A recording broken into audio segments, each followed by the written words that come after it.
Estimados irmãos, o texto da nossa mensagem é a sequência de 1 João, capítulo 5, versículos 13 a 19. 1 João, capítulo 5, versículos 13 a 19.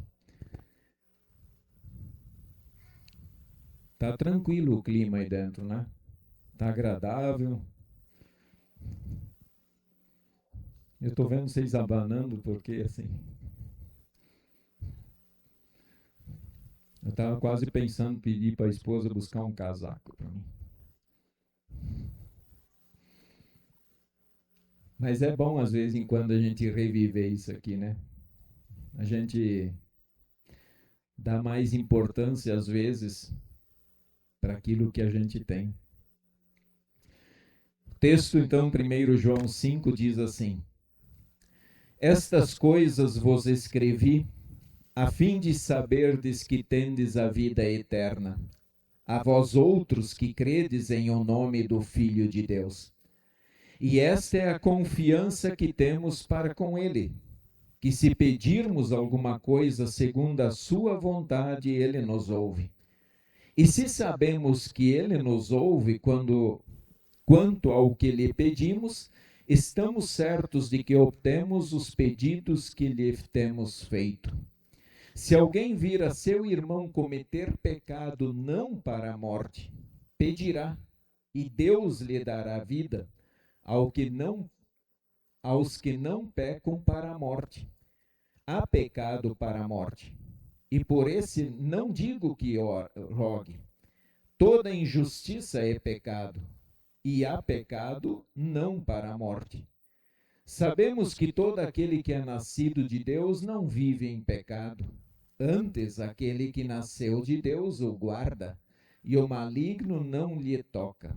Sabemos que somos de Deus e que o mundo inteiro jaz no maligno. Somente, pessoal, nós compreenderemos, nós aceitaremos, nós creremos nas palavras de Deus, se o Espírito de Deus estiver sobre nós e com nós. Então, que seja o Espírito de Deus que esteja sobre todos nós. Amém. Depois de nós tratarmos até agora, nós estamos terminando o texto de 1 João. No próximo final de semana faremos a mensagem sobre os últimos 2 versículos do texto. Mas nós meditamos sobre coisas, assuntos do nosso dia a dia, assuntos que fazem a diferença na nossa vida. Nós tratamos sobre Deus é amor. Falamos do amor a Deus, do amor ao semelhante. Falamos da fé que vence o mundo. Falamos das testemunhas do céu a respeito de Deus. E falamos das testemunhas aqui na terra, que testificam, que mostram quem é Jesus Cristo e que provam que Ele é o Senhor e Salvador. Aqui no nosso texto agora ele está abordando um pouquinho sobre a questão da oração. Mas ele diz, e ele nos ensina algo importante sobre a mesma quando ele diz, e esta é a confiança que temos para com ele, que se pedirmos alguma coisa segundo a sua vontade, ele nos ouve. Tem 2 coisas importantes nesse versículo para nós pensarmos. Primeira delas, ele diz, e ele cita, confiança. Se pedirmos, e esta é a confiança que temos para com ele. Se pedirmos. Vamos lá. Ele está falando de quando você ora, de quando você abre o teu coração, quando você fala com Deus, você falar com confiança. Quando a gente ora sem confiança, é a mesma coisa que orar para um pedaço de pau. É a mesma coisa. Porque nós estamos duvidando do poder de Deus. E se há dúvida sobre o poder de Deus, então Deus fala, vocês não têm confiança em mim. Vocês não confiam. Ele não ouve a oração. Ele não nos responde, ele não nos atende, ele não tem misericórdia e nem amor por nós. Isso é fato, amor ele tem, e o fato dele ter a misericórdia, ele ouve, mas com confiança. Esse é um ponto importante. Aí cada um aqui pensa, quando você fala com Deus, como você fala com Deus? E vocês sabem que eu tenho ensinado isso para vocês, que não importa como você está, sentado, ajoelhado, em pé, deitado, se não consegue ficar em pé, mas orem com confiança, pois nós estamos falando com o Deus Todo-Poderoso, nós não estamos falando com alguém morto, mas nós estamos falando com alguém vivo, alguém eterno, alguém que conhece o nosso coração. Estamos falando com o nosso Criador, aquele que pensou cada um de nós, aquele que nos fez e nos protege, e nos guarda e nos defende até hoje. Essa é uma das grandes lições que esse versículo traz. E a outra lição que está aqui nesse versículo, ele diz que se orarmos segundo a sua vontade. Oração não deve servir para que Deus atenda os nossos caprichos.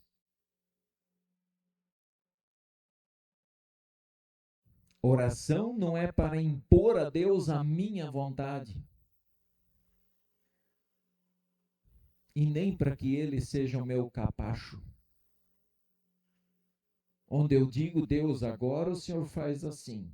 Agora o Senhor faz assim. Agora o Senhor não faz nada. Deus não quer uma oração onde a gente vai fazer para atender só os nossos caprichos. Eu lembro que certa vez alguém me disse assim, eu pedi a Deus que me desse um carro, mas já avisei que eu não quero um carro usado, quero um carro zero. E aí eu pergunto para vocês, um carro usado para quem não tem nada, não seria então uma bênção? É só aquele que vem zerado da loja? Outro exemplo, já ouvi a afirmação, aqui nós não pedimos nada para Deus, aqui nós ordenamos. Então nós temos que perguntar, quem sou eu para ordenar a Deus alguma coisa? Deus, ele é o meu Criador, ele é o meu Deus que eu devo adorar, ou é o meu servo? Que ele precisa estar sempre pronto para fazer a minha vontade. Ele é o meu Deus ou eu quero ser o Deus dele? Pensemos sobre isso. É importante que a gente reflita isso. A oração deve servir como um meio de nos colocarmos dentro do projeto de Deus. Olha como é que é. A oração ela tem que ser um meio que nós nos colocamos dentro do projeto de Deus. E não que Deus atenda os nossos caprichos. Para nós fazermos a sua vontade amorosa. E não ele a nossa. Isso fica bem claro em duas petições que nós aprendemos do Pai Nosso. Ele nos ensinou a orar, venha o teu reino. Quando nós pedimos que venha o reino de Deus, eu estou dizendo, Pai, eu quero o teu reino, eu não quero que o Senhor aceite o meu reino. E a outra petição, seja feita a tua vontade, assim na terra como no céu. Seja lá qual for a situação que a gente vive. Eu sei que tem momentos que não é fácil. Eu sei que cada um de vocês tem problemas. E como vocês gostariam que esses problemas fossem resolvidos num piscar de olhos. Eu não estou falando que Deus não vai fazer o que vocês têm no desejo no coração. Como o caso da cura de alguém. Mas eu estou dizendo, eu estou me colocando debaixo da vontade de Deus, de fato e de verdade. Nós nos colocamos dentro do projeto de Deus em oração também. E essa inversão, essas inversões que estão acontecendo, tornar o Criador como se fosse o nosso subordinado, o nosso empregado, é uma estratégia que Satanás está usando para destruir a sua igreja, destruir a igreja de Deus. E o pior que está conseguindo. E o pior que está conseguindo. Porque o homem já se acha com tanto poder que ele é capaz de mandar em Deus. Tirar o homem como criatura e colocar como dono da sua própria vida. Isso é uma estratégia que Satanás usa para justamente pensar que você é dono da sua vida, você faz com ela o que você quiser. Meu corpo, minhas regras e assim por diante. Dentro da oração, ele também nos traz algo importante sobre o pecado. Olha, ele cita que vocês não são acostumados a ouvir isso, desta forma como está nesse texto. Ele diz assim: se alguém vir a seu irmão cometer pecado não para a morte, pedirá e Deus lhe dará vida aos que não pecam para a morte. Há pecado para a morte, e por esse não digo que rogue. Aí, cuidado para vocês também não ficarem agora julgando. Ah, tá, a Josiane cometeu um pecado para a morte, então não vou mais colocar na oração. Cuidado, isso é perigoso. Jesus nos ensinou a orar por todas as pessoas, por todas. E eu vou dizer uma frase de Jesus aqui que inclui e mostra isso. Eu, porém, vos digo, amai vossos inimigos e orai pelos que vos perseguem. Orem. Mas nesse pedido, não peça que Deus perdoe, mas peça que Deus mude o coração dele, para que ele se converta, para que ele se arrependa, para que ele venha para Deus. E o versículo ele traz então uma advertência com relação ao pecador penitente. Nós temos, isso aqui somos nós, vamos fazer de conta que é um homem, um ser humano, pecador penitente. O que é um pecador penitente mesmo? O que é um pecador penitente? É o que se arrepende. Esse é um pecador penitente. Eu espero que todos aqui dentro sejam pecadores penitentes, que de fato reconhecem o seu pecado. Então ele está ensinando que o pecador, ele está falando do pecador que se arrepende. Se você sabe que alguém cometeu um pecado que não seja para a morte, ore por ele. Ore. E aí o texto diz que Deus vai perdoar ele.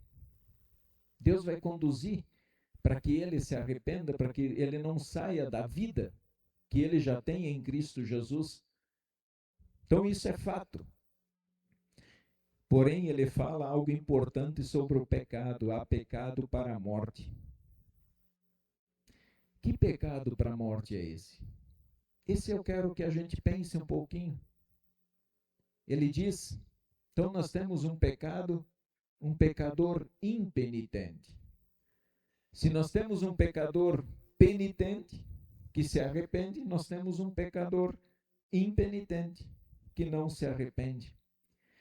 E aí talvez ele tenha em mente a fala de Jesus.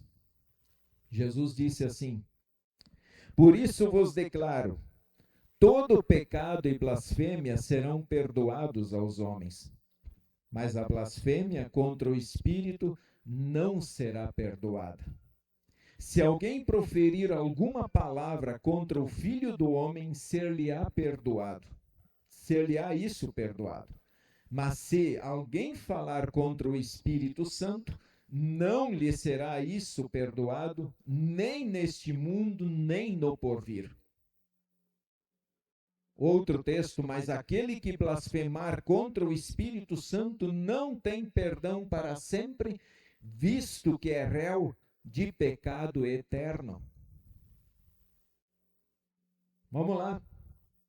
Ele está dizendo isso contra os fariseus, contra os escribas que acusaram Jesus, depois de Jesus expulsar demônios diante dos olhos deles. O que aqueles homens falaram? Mas os fariseus, ouvindo isso, murmuravam: este não expele demônios, senão pelo poder do Belzebu, maioral dos demônios. Eles estão chamando Jesus o maioral dos demônios. Ele estava trazendo para diante dos olhos dos homens o reino de Deus, e eles estavam acusando Jesus de ser o maioral dos demônios. Quando alguém comete o pecado de blasfêmia contra o Espírito Santo, para ele não há perdão. Não há perdão. Isso são afirmações de Jesus. E tem que ser dito isso para as pessoas. O pecado contra o Espírito Santo fere aquele que tem o poder de mudar. Porque o Espírito, lembra o que nós falamos na semana passada, que o Espírito é o testemunha do céu. É ele que tem o poder de mudar o coração das pessoas. Agora as pessoas ouvem a palavra, têm diante dos olhos as ações de Deus, mas não se arrependem. Continuem com o coração de pedra. Não querem se arrepender, não querem que Deus mude a sua vida. Então, o ser humano ele acaba descobrindo que você, eu, nós temos o poder de resistir à ação do Espírito Santo. Lembra o nosso Salvador quando ele chegou em Jerusalém? Ele olha para Jerusalém e chora. Ele diz: Jerusalém, Jerusalém, que matas os profetas e apedrejas todos que te foram enviados. Quantas vezes quis eu reunir os teus filhos como a galinha junta os seus pintinhos debaixo das asas, e vós não o quisestes. Vós não o quisestes. Não queriam a misericórdia de Deus, não queriam a graça de Deus, não queriam a proteção de Deus. Então mataram os profetas, todos que foram enviados em Jerusalém, e ele sabia que ele seria o próximo lá. Quantos profetas foram mortos por anunciar o caminho da salvação? Quantos hoje estão sendo mortos porque se recusam a aceitar ou a negar o projeto de Deus? Quantos estão negando o projeto de Deus para a vida, para a salvação? Quantos estão olhando, lendo a Bíblia e não estão permitindo que essa palavra fale ao seu coração?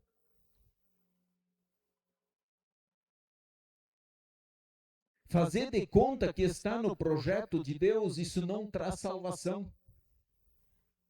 Hipocrisia não salva. Honestidade com Deus, sinceridade com Deus. É isso que ele quer. O pecado que leva à morte é a rejeição do projeto de Deus para a sua vida. Deus, eu não quero esse projeto seu. Eu não quero crer que alguém foi pendurado na cruz por minha causa. Eu não aceito isso. Porque eu sou capaz de chegar no céu pelo meu poder, pela minha força, pela minha capacidade. por aquilo que eu faço. Então negam o projeto de Deus. E quando se nega o projeto de Deus, o caminho é só um: o inferno. E não há mudança, derrota.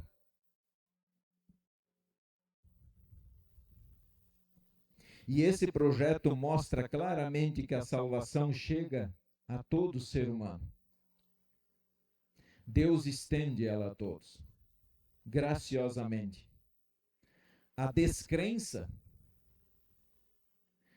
e o pecado contra o Espírito Santo fazem com que o ser humano recuse o projeto. A descrença já é: quem não crê já está recusando o projeto de Deus. E pode sim. Eu acho muito difícil detectar quem peca contra o Espírito Santo de fato e de verdade. Também eu penso que isso não deve ser minha preocupação. Deixo isso para Deus decidir. Agora, nós temos que anunciar para todas as pessoas.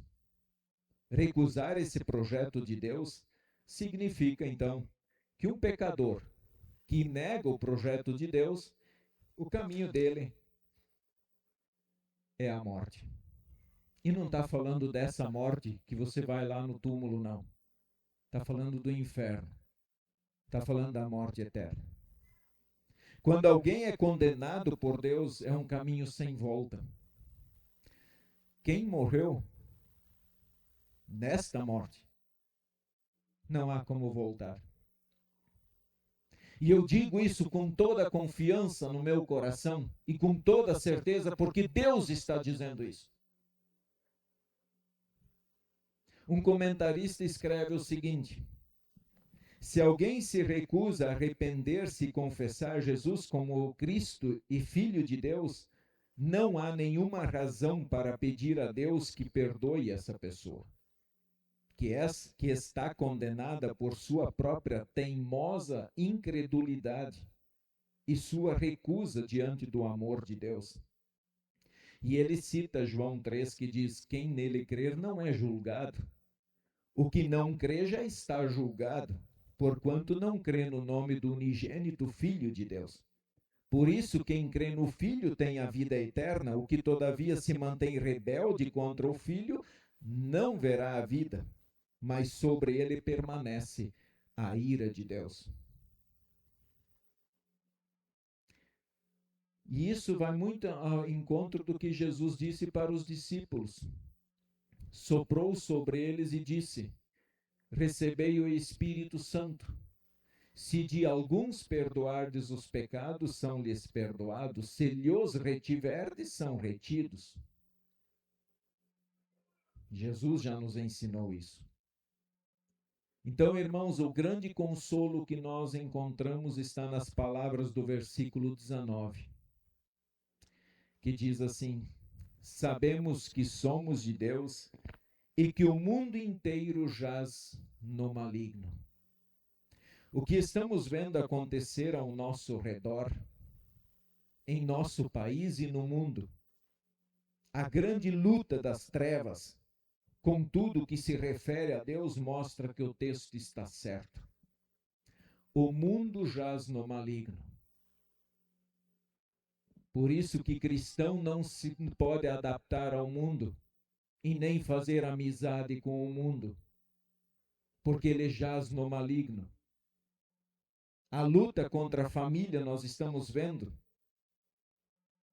Uma vergonha tirar a criança do ventre materno por capricho humano. Capricho humano. E que, infelizmente, alguns que se denominam cristão apoiam. Ideologia de gênero. Movimento feminista. Movimento LGBT. As injustiças que estão sendo, que o texto cita, que estão sendo cometidas em nosso país e no mundo. Tudo isso que prova que as palavras de Deus estão certas. O mundo jaz no maligno. pertence às obras do maligno, pertence às trevas.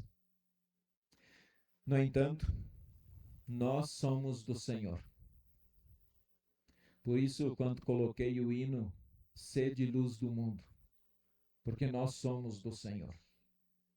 E ser do Senhor significa que nós somos diferentes, não melhores, mas somos diferentes. É ter a certeza que nada irá nos separar desta verdade e do projeto de Deus que Ele tem preparado para o seu povo. Ele vos deu vida, estando vós mortos nos vossos delitos e pecados, diz Paulo em Efésios. Somos de Deus. E isso faz toda a diferença em minha vida e na sua vida. Tomara que isso mude o seu coração. Tomara que isso mude a sua mente. Tomara que isso mude a sua alma. E se sinta de fato, como o texto diz, ser de Deus. Somos de Deus. Continuemos firmes na proclamação desta verdade para que as pessoas não cometam o pecado da morte. Proclame, anuncie, para que eles não cometam o pecado da morte, mas creiam em Cristo para a sua salvação também. Amém.